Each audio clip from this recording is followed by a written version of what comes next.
लागल जनकपुर में मेला देखे के हमर मनवा करेला।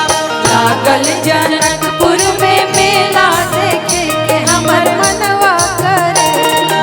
लागल जनकपुर में मेला देखे के हमर मनवा करेला।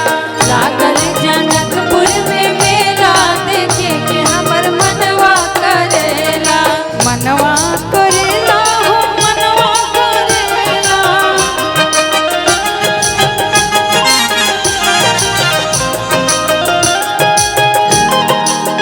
लागल जनकपुर में मेला देखे के हमर मनवा करेला। लागल जनकपुर में मेला देखे के हमर मनवा करेला।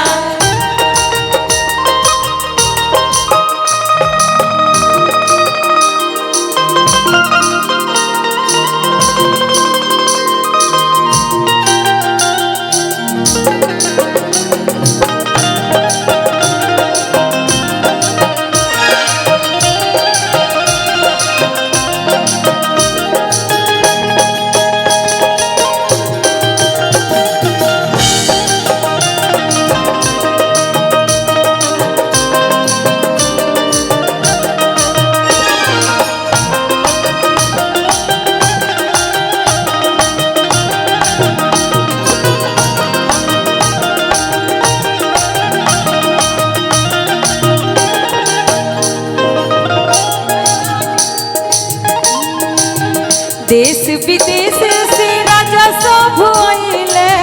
देश विदेश से राजा सब आइले। देश विदेश से राजा सब आइले।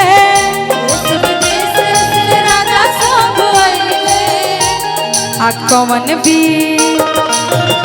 वीर तोड़े अकेला देखे के हमर मनवा करेला। कवन वीर तोड़े अकेला देखे के हमर मनवा करेला। लागल जनकपुर में मेला देखे के हमर मनवा करेला। लागल जनकपुर में मेला देखे के हमर मनवा करेला। लागल जनकपुर में मेला देखे के हमर मनवा करेला। लागल जनकपुर में मेला देखे के हमर मनवा करेला। लागल जनकपुर में मेला देखे के हमर मनवा करेला। ऐसे भी राम जी के लहर अभी पूरा भारत में चलता हर जगह जगह पे। तो एक बार आइए जयकारा लगा लेते हैं। बोलिए सिया बलरामचंद्र की।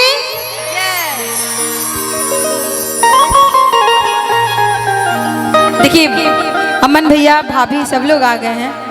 और एक जो हमारे यहाँ लड़का जब आता है अपने ससुराल